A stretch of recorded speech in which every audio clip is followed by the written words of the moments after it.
Hey, welcome back, everybody. I'm Rod. I'm David. This is our story, His glory. We are Fresh Start Christian Sober Living, and it is my honor, truly an honor. Somebody I look up to, somebody who mentored me when we started Fresh Start. We wouldn't be Fresh Start here today if it wasn't for this lady. She has a tremendous story. She has a tremendous program. She's got one of the best IOPs in the county and the country. It's my pleasure. Shannon. Thanks Welcome. for being here. It's nice to have one of the greatest in the country. I'll take that. I'll take that. So anyhow, why don't you just tell us a little bit about Grace to Change and then some of the things that are happening around and just we'll leave it up to you. So Grace to Change is outpatient substance abuse treatment in McKinney, and we are one of the 2 providers that provide in the county utilizing the county funds that are set aside through LifePath. We are the only adolescent program in Collin County that utilizes these indigent funds, which means approximately 75 to 80% of our people don't pay for treatment when they come to us, which is a big deal. Yeah. Okay. Awesome. So we like to work with Child Protective Services. We work with the probation department. We really are the high risk, high need service provider. So looking at jail, looking at losing your kids, which actually makes it easier for us to have a higher success rate because they have a whole lot to lose. Absolutely. So how did Grace to Change start? Grace to Change started because I myself was a person in recovery. And once I started working in the field, went back and got my degree. And once I started working in the field, I decided I wanted to come to work and have a place that worked really, truly just with the indigent population, those that couldn't afford treatment, and give them quality care. So about literally 12 years ago, May 22nd, 12 years ago, I went to my family and said, hey, I got to do something. I got to start something on my own. And so they said, okay. I was about 5 years sober, so they believed that I was in it for the long haul. And they gave me seed money, and we've been going ever since. We switched to a nonprofit in about 2017 so we could utilize this county funding when it shifted. That's awesome. So you started a program too that's real big with the fentanyl. Yep. We've been trying to speak to anybody who will listen, basically. Okay. We are providing free fentanyl testing here at Grace to Change, which is an interesting thing because hospitals can't provide that testing. So we've been trying to figure out why, because it seems crazy that you would go to the hospital after being saved with Narcan, and the hospital can't test you for fentanyl. And so what we've learned is that there's no FDA-approved fentanyl test that a hospital can administer that shows levels and all of that. So we have been providing free fentanyl testing with a separate test, and it tests positive or negative. So the scary part really is that we've found probably 80% of the people we've tested for fentanyl have fentanyl. So it is marijuana, it's weed, that's the same thing. Marijuana, weed, cocaine, methamphetamine, Xanax, Adderall. Pretty much everything is anything. With fentanyl. I was talking to a guy this morning who works at another treatment center, and he said it's like every drug goes to Starbucks and gets a shot of fentanyl. You know, you can get a shot of vanilla or whatever. They put a shot of fentanyl in just about everything, and it's really frightening. I know we started about a year ago. We went from a 12-panel to a 14-panel urine test, which picks up fentanyl. Yep. But so far, so good. We haven't had anybody come in with fentanyl. So, but that is a blessing. And I'm amazed at the people out there that actually that buy fentanyl and just use it as high by itself.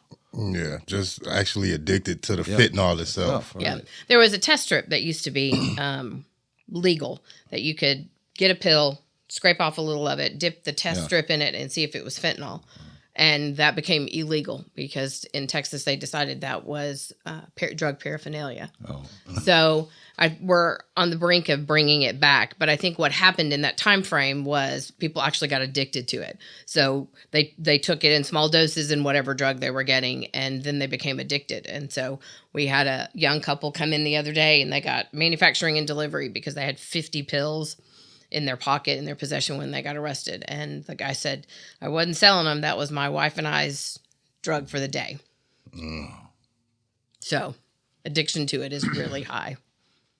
The name Grace to Change, how'd you come up with that? So grace is unmerited favor. Right. And so I believe that just about anybody that gets into recovery does so by God's grace, because most of us should be dead based on the life that we lived. So, being a state-run place, we have to be what's called non-sectarian. So we're not supposed to talk about God. But, we wanted our name to recognize the fact that we all need grace. And we need grace to be able to change. Because if we don't have grace, we can't change. So just a quick thing, I was just thinking too, when I first met Shannon, we had a mutual friend. In fact, I'm in real estate, or was in real estate, still keep a license. And the office I worked at, the office manager, I happened to mention to her, I says, well, we're looking for a house. I want to start sell sober living house. Well, you've got to meet Shannon.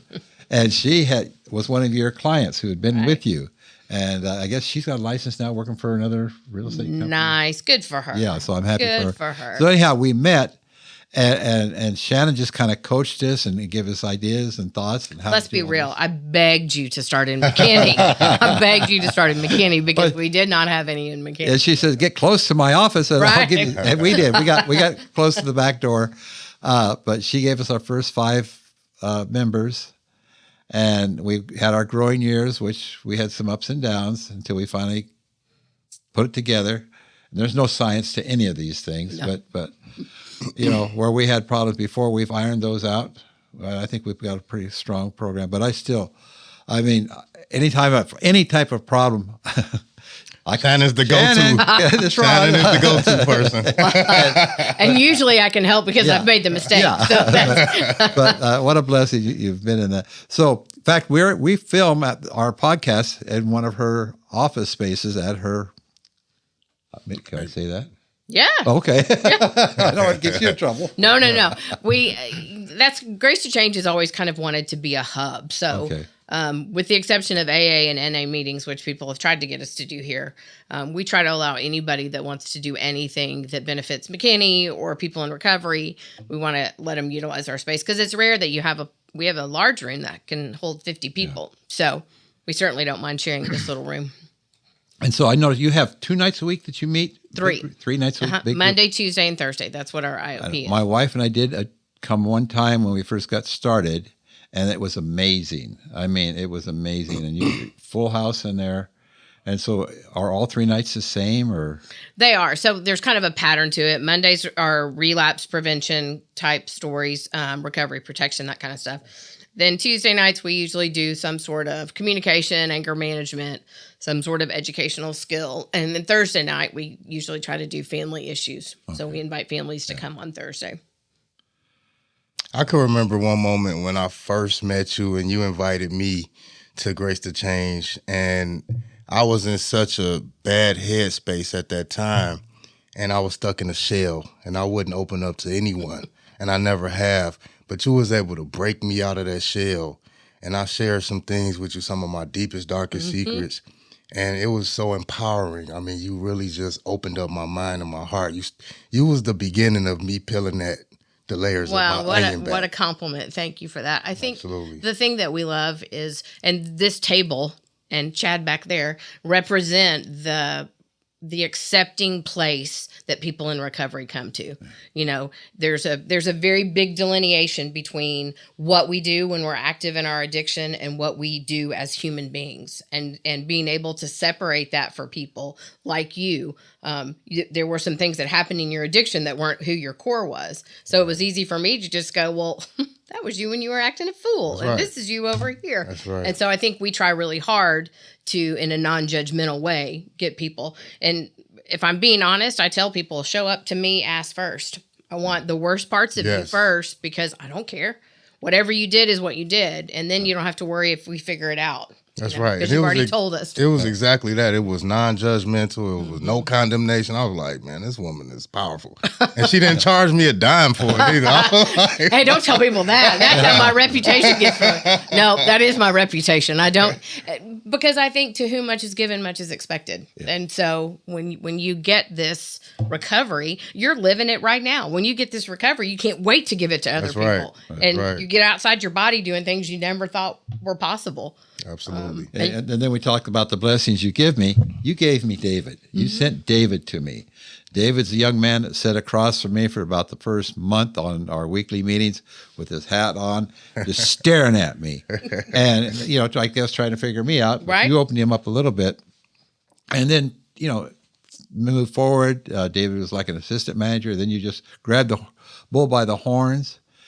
David is very spiritual, very well read in the Bible. David's working on his degree in theology. He's been ordained. Yes. So he's an ordained minister now. And glory to God. Glory to God.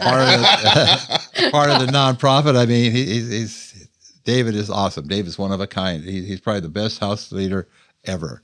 Because he can read. He can read the men, and yet the men respect him. You can ask Chad. Everybody respects David for who he is, and David's not a boss. He's a more of a mentor.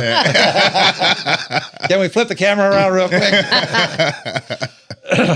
I think that's the way this all has to work, though. Yeah. I mean, it's an interwoven thing, and people will say, like sitting here listening to you tell me that story, it makes me have tears in my eyes because literally it's not something that registers in my brain.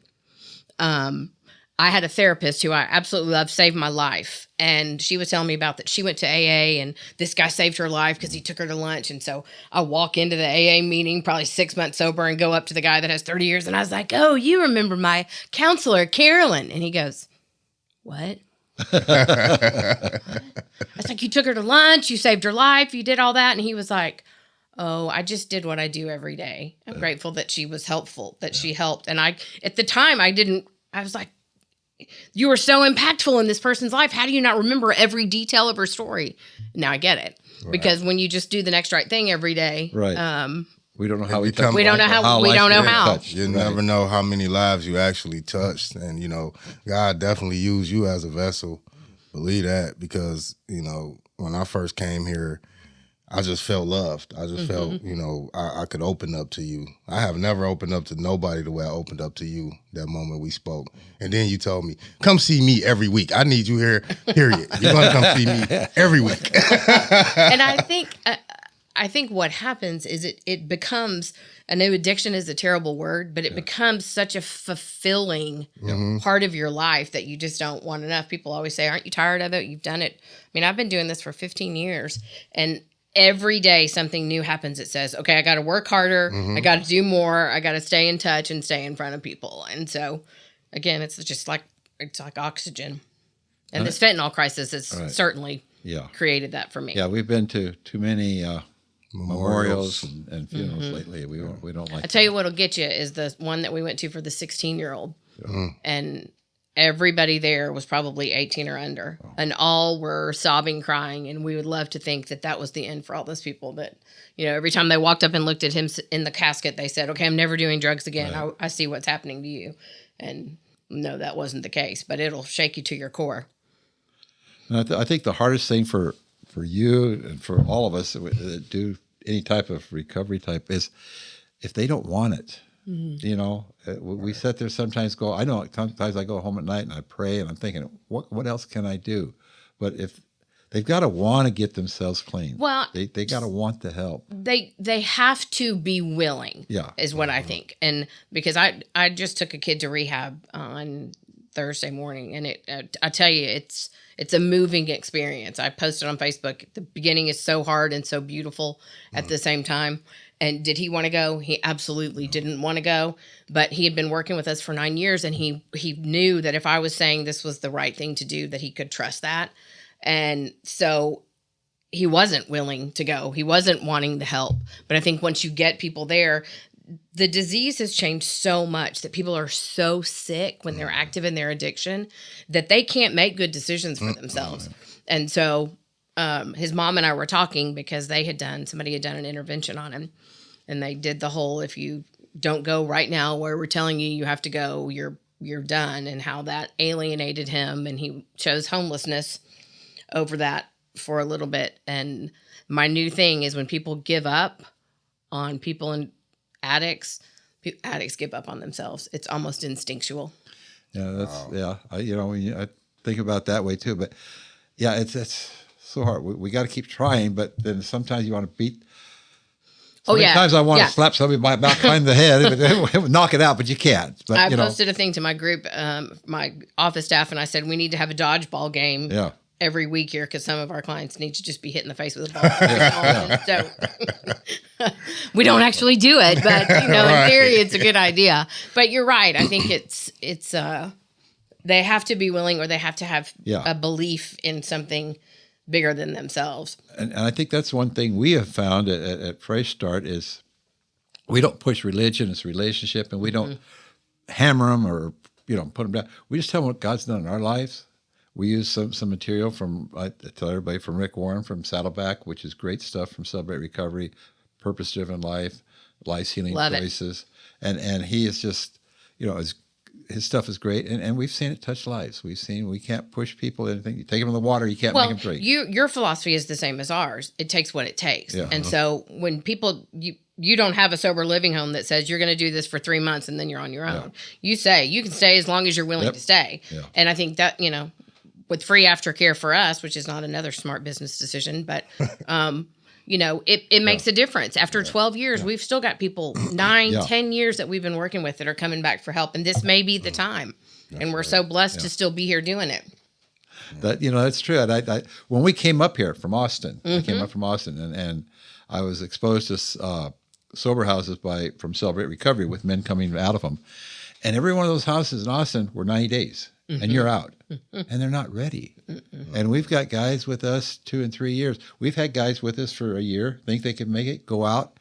3 months later, we get a call, they relapse. Well, we didn't kick them out, so we let them back in. And we can't give up. No. And because like Shannon said, once we give up on the addict that's in active addiction, they give up on themselves. Yeah. So even when people move out, or if they relapse while they was in the house and we had to put them out, we don't wash our hands with them. We don't give up on them. I mean, no, you really don't. No, it follows up all these people. Yeah. We go the extra mile with these guys. Well, and I think we were all moved when we had to bury one of ours that was precious to Grace to Change and to you guys. Yes. And the horrific part of that story was he had found what he wanted to do and he was coming back to be an LCDC. And, that one more time or nobody's going to catch me mentality caught him. And it never gets easier. The day this death gets easier for us, we all need to find a new job. Right. That's right. And it always gets worse once people relapse. It never gets easier. And I like to tell the gentleman that, in the Bible it says that when an evil spirit leaves a house, meaning when it leaves that person's body, it goes out searching for another house and they don't find one. And then they gather up more demons and come back to that person. And it comes back even more powerful than when it left. And the state of mind of that individual is worse than when they left. Yep. And that's why it's imperative that when we get clean and sober, that we refurnish our house. We need to, redirect our thinking. We need to rewire our entire thinking. We can't just get clean and think that that's it. We have to start implementing the program. Yeah, exactly.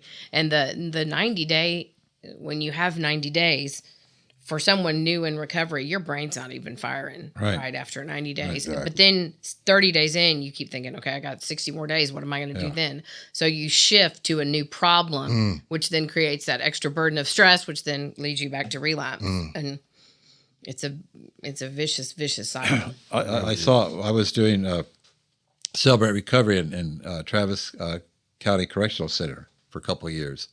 And, I'd have 40, 50 guys a week coming to that. And that was the one thing I really noticed. They would get out and they would be all full and excited and everything. They go back to the same place.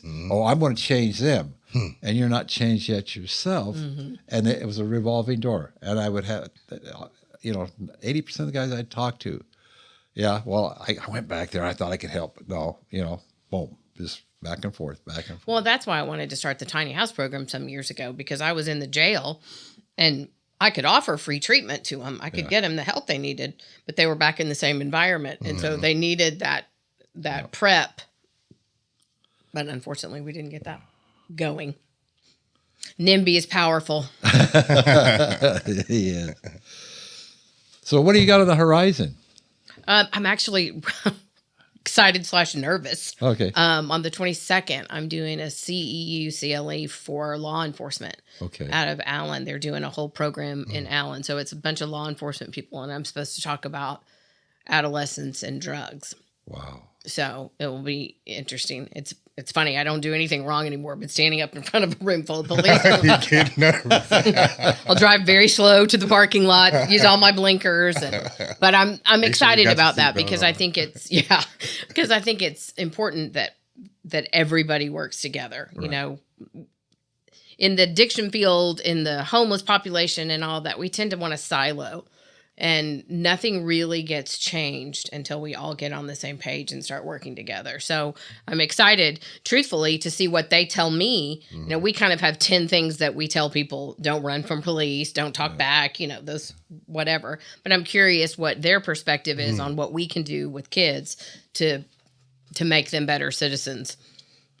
So, That's awesome. you talk about adolescence and doing that. And I wish you could get over here and get in this on this camera. I'm not going to put you on the spot, Chad, but Chad works with youth and Adolescents. adolescents that are in And we're addictions working to stuff. get him here. Yeah. And, he can't talk Praise about because that's, privacy and all that. But he's told me some stories. I see it's changing his life. And And having he's a changing huge their impact lives. And on that's, their that's, lives that's, as well. that's, it's just awesome. It's just, so, Chad's an all right guy. He's all right. well, yeah, he's got the Well, I think, everybody's got all these things. We want to talk about prevention. We want to talk about all these things, and all of them have a place, but they all have to work together. And I think the most unfortunate thing that we're seeing right now in addiction is people don't want to deal with active addiction. Mm-hmm.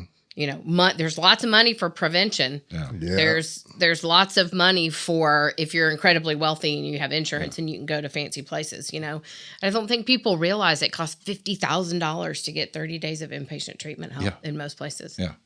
And that it's not doable. It's just not doable. And for us, when we get paid $50 a night from the county. The county actually pays $100 a day for someone to be in jail. Mm-hmm. So you figure the benefit of 3 times a week here as opposed to 7 days in jail. It's financially a better deal. That's right. Yeah, inpatient places are. We've got a friend that's in California on the beach, and it's like $60,000 a month. Mm-hmm. I mean, so who do you get? Only the Right. wealthy that can afford it, or the sports, or the, movie star, or something like that. So, And but the person who needs it, And I think that was what my heart was. So when I went to treatment, I was blessed to be able to go to a place in California. yeah, Ironically, the vice president of Chevrolet or Chrysler was there with me at the same time. I told my friends that Keith Urban was there, but he wasn't. They all wanted to check on me more. But what I realized was that environment is great when you're hiding out. yeah, Yeah. But it is not conducive. It was not conducive for me to that being my last ditch effort at sobriety. You know, I needed to come back and get a good psychiatrist and get a good therapist and go to AA 3 times a day and do all those things. And that's the reason I have such a passion for people who can't afford treatment, and I think that's what I love about you, because I'm not in this for the money either. Mm-hmm. I mean, because we had talked when we first started, and we could, the guy in California, hey, we could have a big place, and $30,000, but and I only put 2 guys to a room, and I don't. Some people say, oh, you make a lot of money, but they don't see the bills it costs to run it. But it's, I don't know, money could go in your pocket. I'm able to eat and all that, but this is what counts. Is I was there, and it was so sad nowadays because I'm at the age. Kids growing up when I was teenagers, it was just booze. Once in a while, you'd hear somebody on heroin or some pot, but nothing like it is today. Yeah, and not hitting the 5th and 4th and 3rd grades. No, when I was in Frisco, I was actually talking to a lady on the news, and I said, gone are the days. You used to get high, try it, and then you ate a bag of Fritos. Yeah. And then, or you got drunk and you had a terrible hangover, and that was kind of the end of your experimenting. Now you experiment one time and you could be dead. Yeah. And that is not a dramatic statement. It's a factual statement. And back in those days, you were scared to death of Dad coming up to jail to have to get you out because that would be worse than the police. Oh yeah, like not Even though even. Dad drank, he was not going to tolerate you getting in trouble doing that. Okay, David, you got any more questions? You have any questions or anything else you want to talk about? No. We got 2 minutes. You've met me. You know I can't do anything in 2 minutes. Right. I just think I'm grateful that we get to keep this partnership going. Yeah. And I'm thrilled that you guys are expanding and you've got more houses for us to utilize. That is exciting. I hope that was public information. But Yeah, it is. Yeah. Good. So that was, on that, we opened our second house and it's already half full. We've only been open a week. Yep. So we're thinking, well, took us 2 to 3 years to get ready for that second house. Now we got to look for that third house real quick. Yeah. Well, That's the your way- reputation precedes you because you do. You keep 2 people in a room. You've got people that pay attention. Yeah. You know, you do the drug testing. You do all the things that are different from. And that was the learning phase. When I first opened, we were so desperate just to pay the rent, So you take people and just let them in. But, it wasn't, we learned real quick. Well, and I think people don't realize that the bad apple that's still active in their addiction really does spoil. Yeah. And so you've got to, you don't give up on them, but you got to move them in a different direction. Some people need treatment. Some people. Yeah. You know. It's definitely a cancer and it will spread. Got to protect the sobriety of the house. Yep, for sure. Well, it's a blessing having you here. Well, Finally, this was fun. we just wanted to This get was you in fun. here. Yeah. Yes. Thank you for joining us. Yeah. So, hey, everybody. Glad you joined us. We love you. We hope you have a great week. See you again next week. God bless you. God bless God you. bless. Bye.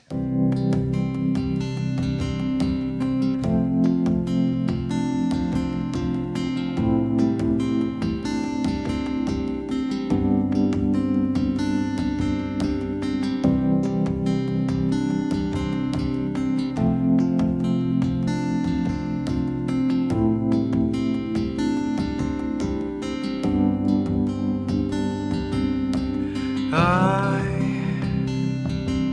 have searched many years on end. There was none that my soul